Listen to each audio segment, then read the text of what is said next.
بینندای عزیز سلام، امیدوارم جور و سالم و صحتمند باشین هر جایی که هستین. ما این برنامه که حالا میخوایم اجرا کنم امیدوارم یک 15-20 دقیقه شاید طول بکشه. میخواستم یک هفته پیش اجرا کنم ولی متاسفانه به علت سلفی که داشتم نتونستم. خب این در مورد نامه آقای ترامپ هست، نامه که به قول خودش هفتم ماه مارس نوشته بود و به ایران هم 2 ماه وقت داده که اگر ما بخوایم خلاصه این نامه را بیان کنیم، با وجودی که رسما این نامه منتشر نشده، ولی خب از زبان خود آقای ترامپی اهداف و خواسته هایی که از ایران دارن بارها تکرار شده دیگه، چیز دیگه هم نمیتونه باشه. میگن چیز که عیان است چی حاجت به بیان است، نه؟ خلاصه گپ آقای ترامپی است که تو تمام چیزایی که باعث بازدارندگی تو میشه، باعث از این میشه که دشمنان تو به تو حمله نکنن، او را باید بتی و دستارم بالا گرفته باید تسلیم شوی. این خلاصه گپ آقای ترامپ است و گفتم اگر این کار نکنی که خب 2 ماه میشه، هفتم ماه آینده که امروز 4 اپریل، امروز میباشیم 5 اپریل است و من فکر میکنم یک جنگ به احتمال تقریبا بگویم 99.9% جنگ صورت خواهد گرفت، متاسفانه. چون آقای نتانیاهو برای بقای خود به جنگ نیاز داره و هم یک دشمنی کینه‌ورزی کهنه بین امریکا و ایران وجود داره که دشمنی بالاخره فضای جهانی که امروز با وجود آمده احتمال جنگ بسیار زیاد میده. جنگ که متاسفانه دیگر میانجیگر هم وجود نخواهد داشت، جنگ که شورای امنیت که بیش از اینکه امنیت برای ملت ها بیاره تا بدبختی و فلاکت آورده. شما قضیه در فلسطین دیدین، نسل کشی، کودک کشی، زن کشی و این قتل عامی که در اونجا صورت گرفت و جنگی که فعلا در اوکراین وجود داره و نسل کشی که در سبرانیتسا و بوزنیا و اینا در دهه 90 بود. به هر حال شورای امنیت هم اینجا کار نخواهد کرد و آقای ترامپ هم میخواهد دیل داشته باشه و بالاخره حتی با روسا و چینایی هم آقای ترامپ یک دیل خواهد کرد. شاید هم بگویه برای چینایی ها بگویه برم تایوان از تو باشه و برای روسا هم بگویه برم کل اوکراین از تو باشه، تو منطقه مرا آرام بانم میدم این خاور میانه هر غلط و نه اشتباهی که میخوایم بکنم مرا آرام بان. یعنی چیزی که من میخوایم بگویم، چون از صداهای از ایران نبرای که در این باور و فکر هستن که بالاخره روسیه و کشوری که یعنی انقلاب کرده، کشوری که میخواست خودکفا شه، کشوری که میخواست میگفت نه شرقی نه غربی، جمهوری اسلامی، و بالاخره امروز با امید عزیز که مثلا شاید روسیه کار کنه. روسیه اگر کار میکرد در سوریه برای تو میکرد. روسیه تو را به اصطلاح پدافند اس 300 اس 400 داشت، چی کار کرد؟ تمام سردارای تو را مگه در سوریه ترور نکردن؟ نه در عینی که مثلا سوریه تمام وسایل دفاعی خود در زمان حمله خاموش میکرد. و چین همچنان، به چین نباید اعتماد داشت. ایران باید، یعنی ما در برنامه اولم که 2 ماه قبل بود یک مقاله که در مجله فوکوس آلمان بود به قول آقای پیستوریوس وزیر دفاع آلمان برای شما ترجمه کردم و منتشر کردم و عنوان برنامه ما بود بهترین بازدارندگی و دفاع از طریق ایجاد وحشت اتمی.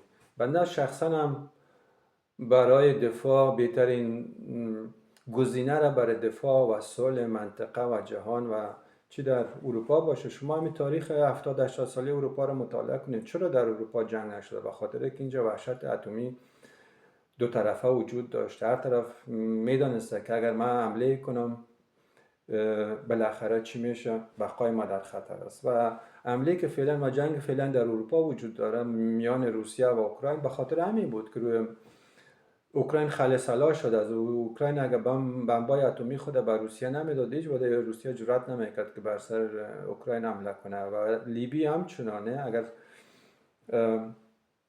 خلصلا نمیشد امریکا و این بدبختی سرش نمیامد. و امروز هم اگر ایران حتی تسلیم هم شود تمام چیزای خودم بده، بازم آخرش چی خواهد شد؟ اما به سرنوشت دوچار شد که امروز ما در لبنان میبینیم که نه، دانه دانه افراد در لبنان ترور میشن، دانه دانه در سوریه ترور میشن. یعنی ترورها ادامه خواهد داشت. شما گوشت مجانی و آراد شده برای اون کسای خواهی بود که دشمن شما هستند. و در ضمن در ایران فاجعه‌ای که رخ خواهد داد، همون کسایی که پان ترکا و پان عربا و کسایی که مثلا بر دنبال تجزیه شما کشور شما هستن و از طرف غرب هم حمایت میشن، اینا فعال خواهند شد و ایران را تجزیه خواهند کرد. در صورتی که اما راهکار چیست؟ میایم مال سر راهکار دوستا. راهکار، آیا ایران گزینه ای داره که مثلا هم از جنگ جلوگیری کنه، هم بقای خود در خطر نندازه و هم باعث صلح در جهان شود؟ اون گزینه همون گزینه و همون دکترین است که در غرب و در سیاست دفاعی غرب در یک حساب عملی میشه. سیاست، گفتم همون قسم در برنامه اولم گفتم، ایجاد وحشت اتمی است. ایجاد وحشت اتمی، شما امروز در اگر به کره شمالی نگاه کنین، امروز امریکا جرأت چپ نگاه کردن به کره شمالی رو نداره. و چی خاطر؟ به می خاطر کره شمالی این وحشت اتمی رو برای خود ایجاد کرد. البته ایران هیچ موقع کره شمالی نمیشه، چون کره شمالی خب باید یک دو سه تا کشور هم مرز است، نه؟ اما ایران با 15 تا کشور هم مرز است و هیچ موقع اون مشکلات اقتصادی که در کره شمالی است نخواهد داشت. و به هر حال یعنی اون شرایطی که در کره شمالی است هیچ موقع به ایران واقع نخواهد پیوست. اما زمانی که ما در قبال تهدیدهای آقای ترامپ تو دو تا گزینه داری، یک آدم تا آخری قضیه را فکر کنه که تو بین غزه شدن و لبنان شدن و سوریه شده و کره شمالی چی را میخوای داشته باشی. خب هر عقل سالم میگه ما کره شمالی یعنی از لحاظ منظورم از لحاظ وحشت اتمی است که میشه باعثی شود که تو صلح جهانی و صلح منطقه‌ای را حفظ کنی و در ضمن بقای خود حفظ کنی. امروز دوستان این تهدیدهای آقای ترامپ، من گفتم که از کسایی که در ایران مسئول هستن خواهش میکنم دوباره برن جنگ دوم جهانی رو مطالعه کنن که در 8 ماه مارس در اروپا تمام شد. اما این جنگ در پاسیفیک بین ژاپن و امریکا 3 ماه دیگه ادامه داشت و امریکا به خاطر از اینکه هزینه زیاد متقابل نشه و سربازایش بیشتر کشته نشن، یعنی یک چند هزار دیگه، میلیون‌ها و صدها هزار قربانی ژاپن قبول کرد و از بمب اتمی استفاده کرد. و شرایطی که ما فعلا در جهان حاکم است، شما مطمئن باشین اگر امریکا حمله به ایران صورت بدهد، حتما از در قدم اول حتی از بمب‌های تاکتیکی، کسایی که نمیدونن فرق بین بمب‌های تاکتیکی و استراتژیک اتمی چی است، دوستا، استراتژیک یعنی کل هم کشور رو یک شار نابود میکنه، اما بمب‌های تاکتیکی مثلا یک پایگاه را به طور کل، یک منطقه کوچک و یک پایگاه نظامی را مثلا میتونه به طور کل نابود کنه. و شما مطمئن باشین که امریکا از این بمب‌های تاکتیکی، همینطوره که ما در چند هفته گذشته دیدیم که اسرائیل نیز از این بمب‌ها در سوریه استفاده کرد، امریکا نیز استفاده خواهد کرد. و همونطوره که شما نسل کشی، کودک کشی و آوارگی، بدبختی و فلاکت در غزه امروز میبینین که اصلا در رسانه‌های غرب انعکاس پیدا نمیکنه یا به اون صورت انعکاس پیدا نمیکنه. اما در عوض شما میبینین یک طفل که نه، خب اصلا این چیز کار خوب نیست، چی طفل در اوکراین باشه، چی زن در اوکراین باشه، چی زیرساخت‌های ملکی، نه، در سوریه باشه، در لبنان باشه، در غزه باشه، در هر جایی که باشه، نه؟ افراد غیر نظامی مورد حمله قرار میگیرن، باید محکوم شوند. اما شما در رسانه‌های اینجا میبینین، در رسانه‌های غرب که من اینجا آدم رصد میکنم میبینم اصلا انعکاس پیدا نمیکنه. اما در عوض اگر مثلا روسیه یک طفل بکشه در اوکراین یا یک چند تا غیر نظامی در عینی که من گفتم ده‌ها و صدها و هزاران نفر در غزه کشته شدن، اینجا اصلا انعکاس پیدا نمیکنه. اما این مسائلی که در اوکراین با حقوق میپیونده هر روز تو به چشم میبینیم. یعنی برمیگردیم به اصل قضیه. موضوع ایران است، موضوع بازدارندگی است، موضوعی است که فاجعه است که به احتمال زیاد در ماه آینده به وقوع خواهد پیوست و این شاید به نظر من آخرین فرصت باشه که ایران داره. آخرین فرصت برای چی؟ چون من در برنامه اول ما گفتم 2 ماه قبل که بهترین دفاع، بهترین بازدارندگی از طریق ایجاد وحشت اتمی است و ایران یک ماه دیگه فرصت داره که اگر واقعا توی امکانات داری این کار بکو. چون من با دوستایی که فکر میکنن که بعد از حمله امریکا، چون من یک صدایی شنیدم از ایران که میگه که اگر امریکا به ما حمله کرد ما شاید به طرف گزینه اتمی برویم. نه، احتمال به این که مثلا تو بعد از حمله امریکا توی امکانات داشته باشی، زیرساخت‌ها و اینفراستراکچور برای این کار داشته باشی، من میگم در بهترین حالت شاید 20% 30% باشه. یعنی در همون یک ماه اول خب حالا ما میگیم امریکا با 100 تا هواپیما حمله میکنه، خب تو میتونی مثلا 90 تایشو بزنی، درست است در بهترین حالت. اما امریکا موفق شد با 10 تای باقی مانده، خب چی میتونه، چی خسارتایی میتونه و اقتصاد تو برزی ساختای نظامی ملکی و نظامی تو نه چی هزینه را میتونه بر تو متقبل کنه، نه چی خسارت هایی میتونه ایجاد کنه دوستان. و ای که بعد از تو که فعلا که توی امکانات و زیرساخت‌ها و اینفراستراکچور داری و تو بند ماندی در چی؟ در ای که من پسر خوب هستم و پسر خوبم دیدی که نه جواب میده و نه تنها جواب نمیده بلکه تو تا حالا ای هزینه پسر خوبم و نه کسی از توی را تحویل میگیره نه باور میکنه و تا حالا حداقل 10-20 بارم هزینه ای چیز دادی، ای پسر خوب و هزینه کار که نکردی، نه؟ ولی دنیا باور نمیکنه. امریکا تحریماش حالا در هزارها تحریم رسیدن و یکی از علت‌های هم که متاسفانه باعث از این شده که تو امروز امریکا این جرأت و گستاخی را به خود بده که تو را تهدید کنه و دو ماه فرصت بده برای یک ملتی که انقلاب کرد، ملتی که گفت من سر پای خود استاد میشم و نه امریکا هیچ غلط امروز کردن نمیتونه. اما امروز میبینیم که صداهای ضعف، صداهایی که برای امریکا بیشتر انگیزه میده، جرأت میده که به این گستاخی و وقاحت خود و اروگانس آف پاور ادامه بده. و متاسفانه این پیاما از سطح بالا هم به ایران به امریکا داده میشه و به رقبای ایران داده میشه و یکی از این پیامایی که من در برنامه گذشتیم هم گفتم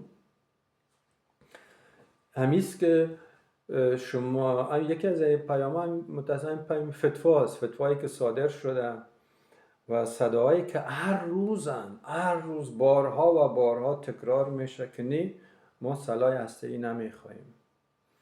ببین دوستان، من بر شما در برنامه گذشته ما تکرار کردم کسی که یک چنین حرفایی را به زبان میاره، اول اینکه مسائل دفاعی کشور نباید این گونه به طور عیان با آشکار بیان شود.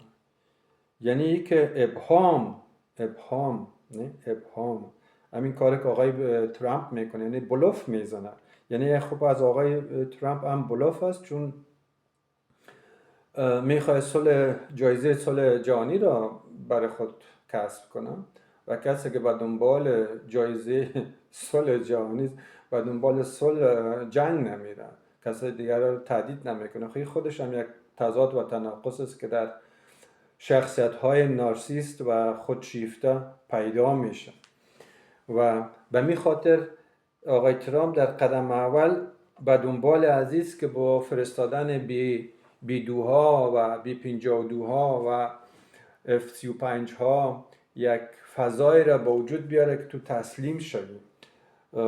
ولی این قضیه را باید جدی هم گرفت، چون آقای ترامپ و آقای نتانیاهو، خب شما میتونین بگوین که شاید به نظر من امریکا یک کشور نیابتی است برای آقای نتانیاهو، چون همینطوره که آقای ترامپ بعضی کشورها و بعضی گروهای مقاومت را در منطقه نیابتی ایران چیز میکنه، علامت میده. به نظر ما خود آقای ترامپ، یعنی جنگ است که مردم آمریکا جنگ نمیخواین، جنگ است که آقای نتانیاهو میخواد. همون قسمه که مردم خود اسرائیل هم الان خسته شدن و هر روز تظاهرات میکنن، ولی آقای نتانیاهو برای بقای خود به جنگ نیاز داره و آقای ترامپ هم به یک نوع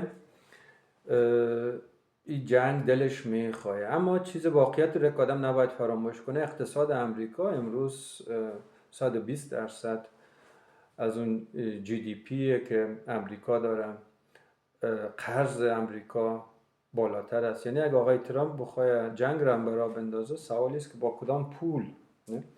و اگر به دست به حماقت بزنه، شما مطمئن باشین که اقتصاد امریکا کمرش شکسته خواهد شد.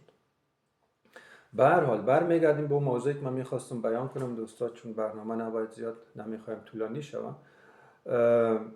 گفتم این پیام ما در برنامه گذاشتیم، گفتم کسی که خودش شخصا و مسئولین و کسایی که در اون کشور یک حرف برای گفتن دارن و دهان باز میکنن و هر روز میگن که نه ما اتمی نمیخوایم، آقا فتوا دادن.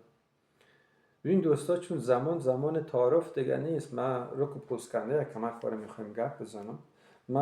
اگر شما میخواین بفهمین کسایی که مثلا در ایران هستن که این حرفایی که شما میزنین که ما اتمی نمیخوایم و آقا گفته، این من برای شما رو ترجمهش میکنم.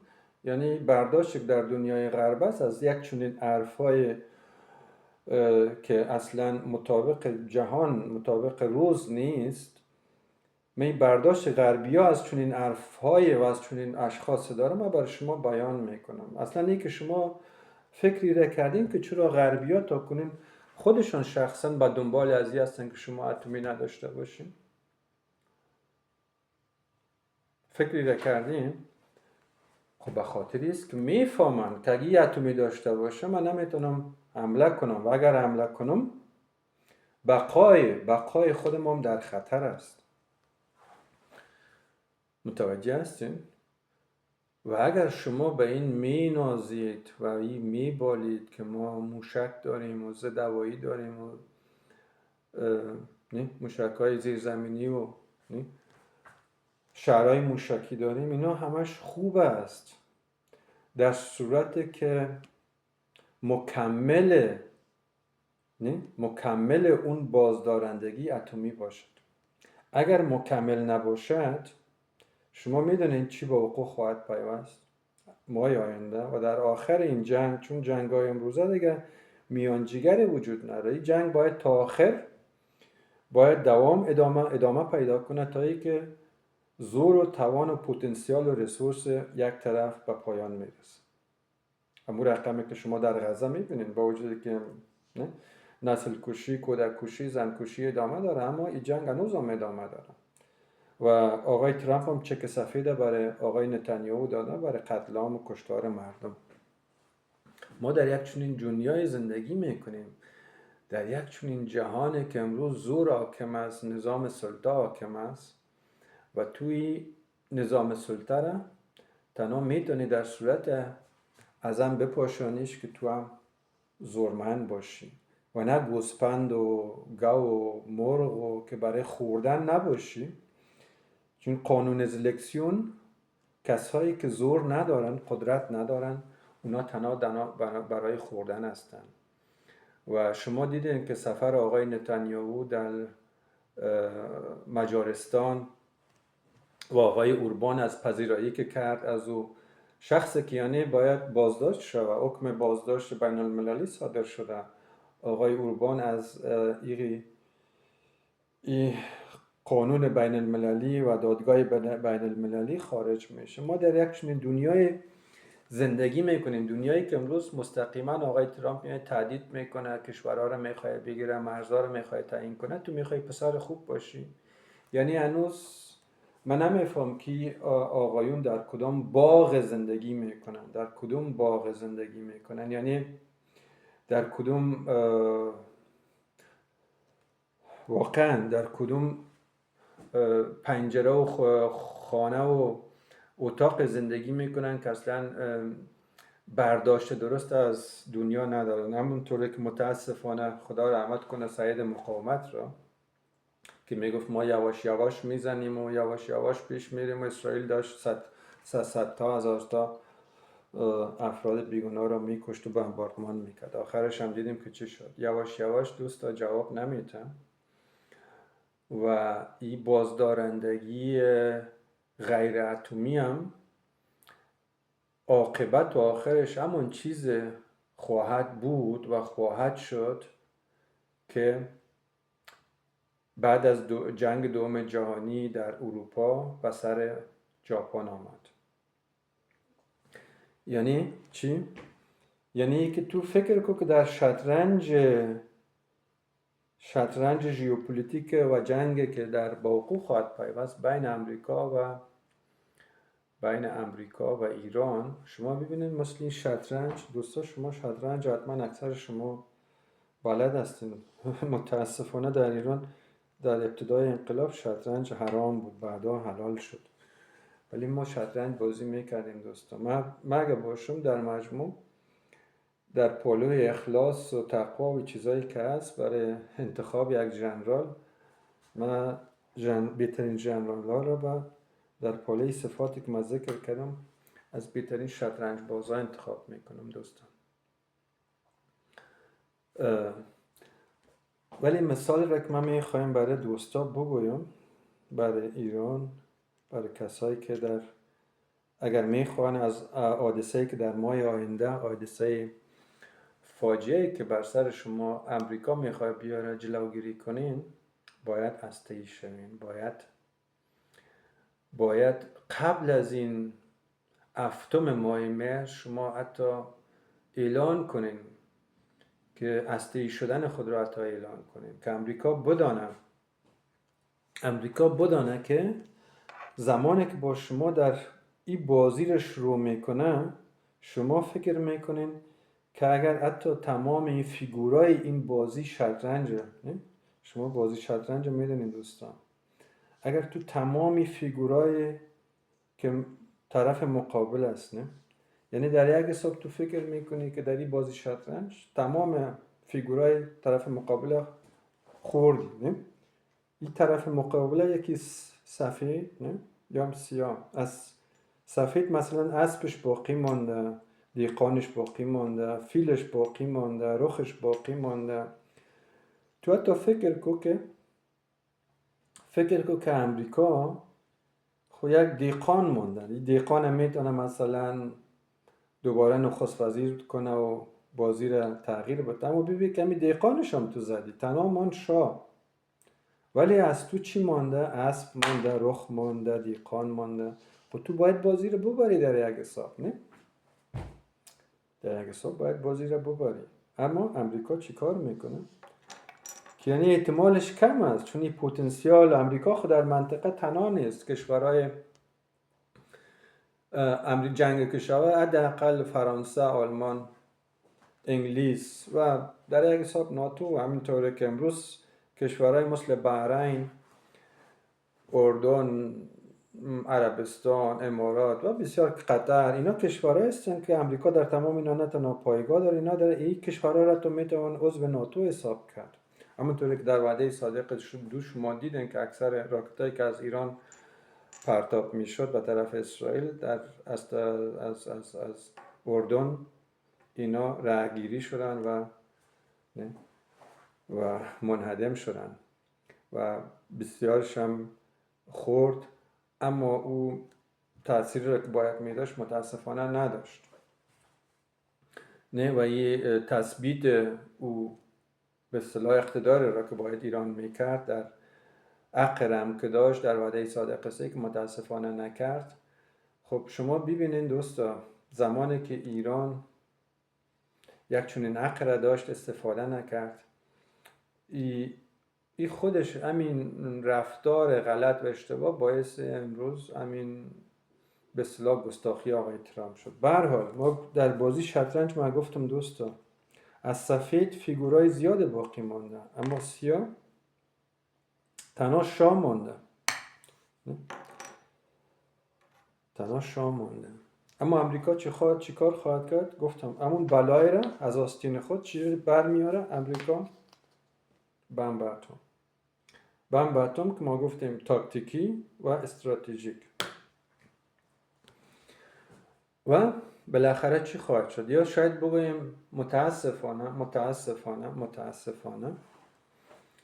استراتژیک استفاده کنه، یکی در تهران، یکی دوتا هم در شهرهای اطراف.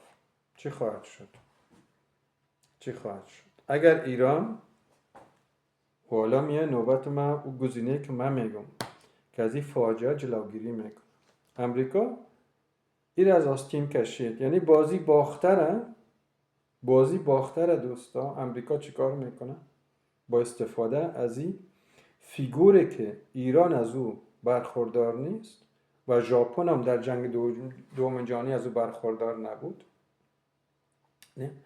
بازی را میبره.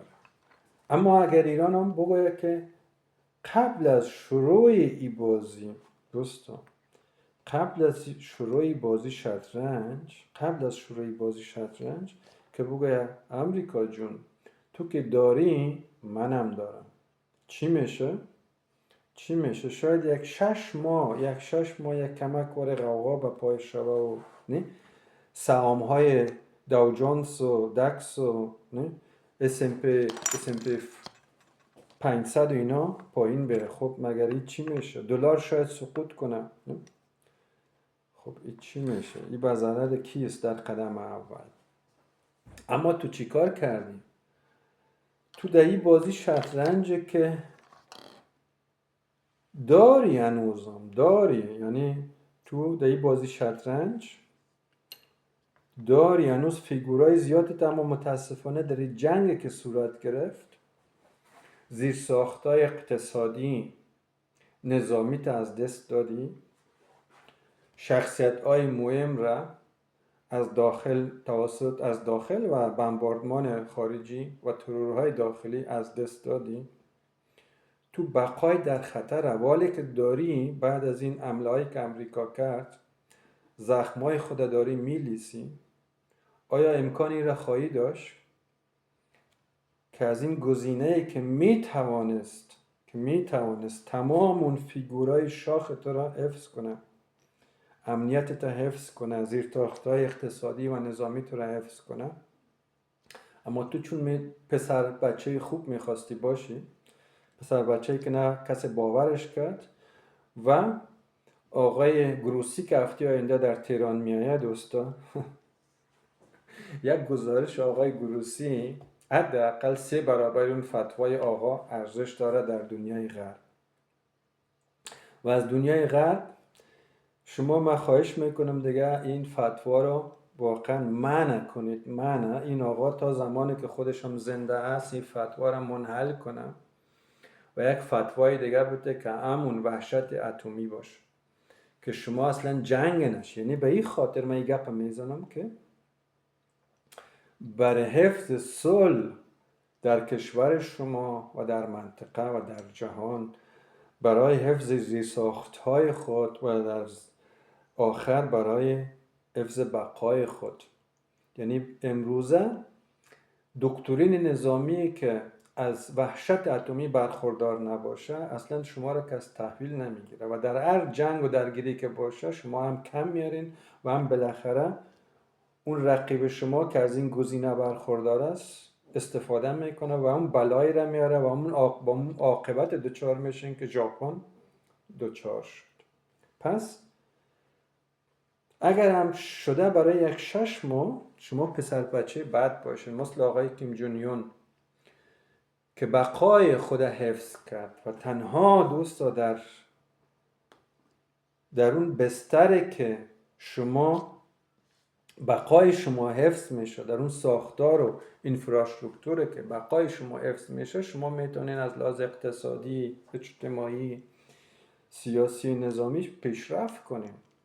و زمانی که یعنی یا شاخ به شاخ نشو با کسی که از این گزینه برخوردار است و از آستین خود بیرون میکشه با وجودی که بازی را باخته، یا شاخ به شاخ نشو و اگر شاخ به شاخ میشی و میخوایی که بقای در خطر نفته، زیر ساختای اقتصادیت اصلا دست نخوره، باید از یک چنین بازدارندگی برای تو بازدارندگی میره و اگر این کار نکنی یعنی تو ایمپوتنت هستی. از دید دنیای غرب تو ایمپوتنت حساب میشه. ایمپوتنت یعنی ناتوان. ایمپوتنت از لحاظ جنسی هم خب اکثرا میتونین یعنی ناتوانی جنسی.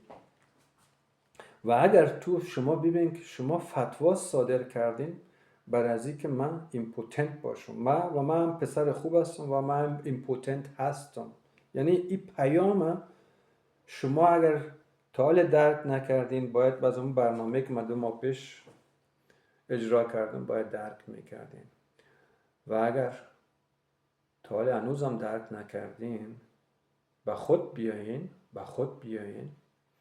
و این پیام تا زمانی که خود آقا زنده است کنسلش کنم، چون اگر خدای نکرده ایشان هم فوت کنن که شون جزو انسان ها و بشر هستن و یک چیز همه ما رفتنی هستیم دوستان، اگر این کار نکنن بعد از او هم همین کسای غربگداها و غربگراها و پیاده نظامایی که در کشور شما هستن همین فتوا را خواهند گرفت، کسایی که کشور شما را میخواهند بفروشن و به غرب بتن، همین فتوا آله و وسیله خواهد شد برای تسلیم کردن ایران.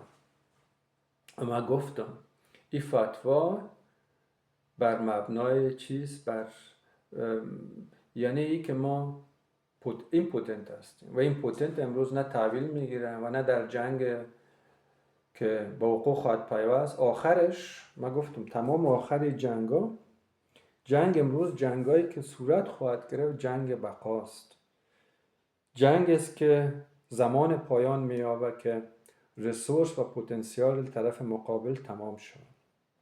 شما ببینید جنگ غزه و جنگ لبنان و جنگ اوکراین ببینید که هیچ تمامی نداره تا زمانی که آخرین سرباز اوکراین تمام نشه و آخرین سرباز روسیه خب این گزینه را داره که میتونه استفاده کنه و جهان اگر روسیه پیروز نشه جهان به این مسیر پیش میره.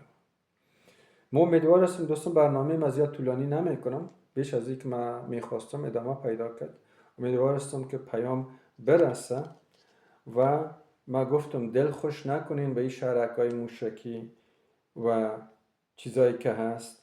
زمان میتونه چیزا مثبت باشه و برای شما بازدارندگی واقعا ایجاد کنه، چیزایی که واقعا بسیار کشورها هم ندارن، از این چیزایی که واقعا یک چیز بسیار خارق‌العاده هم هست. اما در کنار این وحشت اتمی او چیزا هم معنی پیدا میکنه. در غیر صورت همونطوری که اون فاجعه بر سر مردم ژاپن آمد، بالاخره دنیا است با کسی سر کار دارین که از این گزینه استفاده کرده دوستا و ما دنیا شاهدش بودم. گفتم یا شاخ به شاخ نشو، و اگه شاخ به شاخ می شدی تو فرصت‌های زیاد داشتی در گذشته که این گزینه را برای خود ایجاد کنی و امروز نیست. این تهدیدی که آقای ترامپ میکنه در یک حساب فرصت است برای شما، فرصت و دلیل قانع کننده است برای دنیا. و ای کاش که شما روانشناسی دنیا را بهتر میشناختین. یعنی این فرصت در گذشته شما ده ها بار برای شما ایجاد شد، با ترور سردارای شما، با ترور در ایران، در عراق، در سوریه، با حمله به سفارت شما، ترور دانشمندای شما. این تمام فرصت هایی بود که شما میتونستین به طرفی گزینه برین و این اشتباه تاریخی بود که کردید. و هنوزم که من میگم یک ماه دیگه شما فرصت دارین، یک ماه دیگه فرصت است که برای چی؟ برای حفظ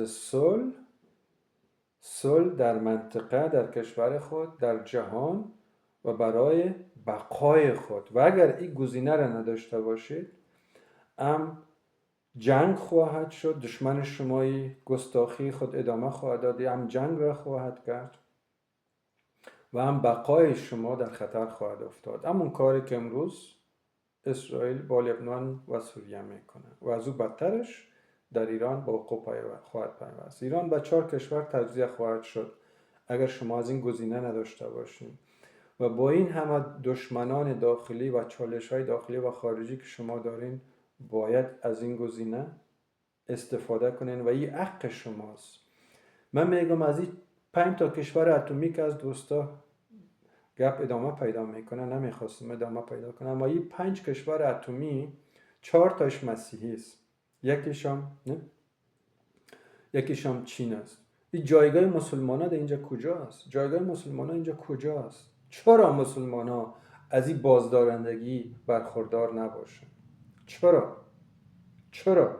و این بازدارندگی من میگم برازی نیست که تو باز استفاده کنی. استفاده زمانی است که طرف مقابلت استفاده میکنه و این طرف مقابل هم زمان استفاده میکنه که تو از این گزینه برخوردار نباشی. زمانی که از این گزینه برخوردار هستی، هیچ وقت نه جنگ صورت میگیره و نه بقای تو در خطر میفته. پس تا دیر نشده و یک ماه دیگه فرصت داری، از این وحشت اتمی رو برای خود ایجاد کن. امیدوارم پیامم رسیده باشم. با امید صلح، صفا در منطقه، به خصوص در ایران و این کار اتمی شدن ایران برای حفظ صلح منطقوی، صلح و بقای خود ملت ایران و کشورهایی که طرفدار آزادی و عدالت هستند. این بازدارندگی هم ایران کمک میکنه، هم کشورهایی که طرفدار عدالت، برابری هستند بر اونا کمک میکنه که از این امنیتی که ایران برای خود ایجاد میکنه، از این امنیت برای خودم استفاده کنه. به امید روزی که این جنگ در دنیا نباشه و من طرفدار عزیزم که تمام کشورهایی که تهدید میشن این گزینه را داشته باشن تا جنگ صورت نگیره. همین رقمی که در اروپا 70-80 سال است که توسط همین بازدارندگی دو طرفه اتمی ما از صلح و امنیت برخوردار هستیم و امیدوار هستیم که کشورهای اسلامی به خصوص ایران نیز با داشتن یک چنین گزینه و عقلانیتی که بالاخره صورت بگیره و این منحل کردن این فتوا اگر تا دیروز درست بود، امروز غلط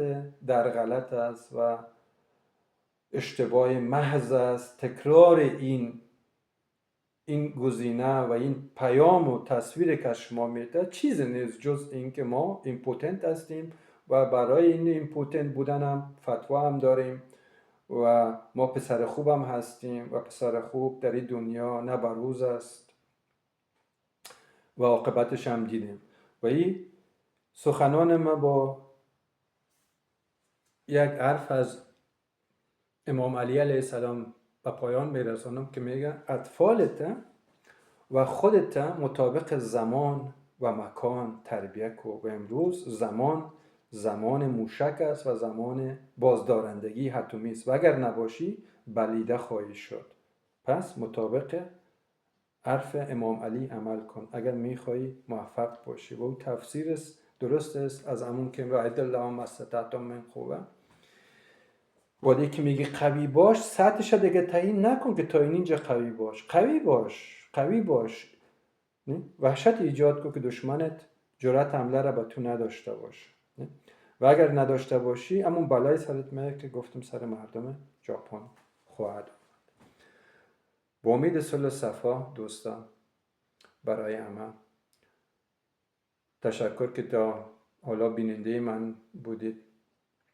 نگاه تفکیکی کوشش میکنه که با یک دید دور از تبعیض و دور از دید کلیشه‌ای به مسائل نگاه کنه. و من گفتم که امروز من همون حقی که دنیای غرب، دکترین غرب برای خود میتن و برای کشورهای خود و این منطقه صلح صفا را آورده، من میگم از این حق شما هم برخوردار هستین و استفاده کنین از این حق برای بقای خود. و اگر میخواهید که همون سرنوشت بعدی که بر سر مردم غزه آمد بر سر شما هم نیاید. خداحافظ شما، به سلامت باشید.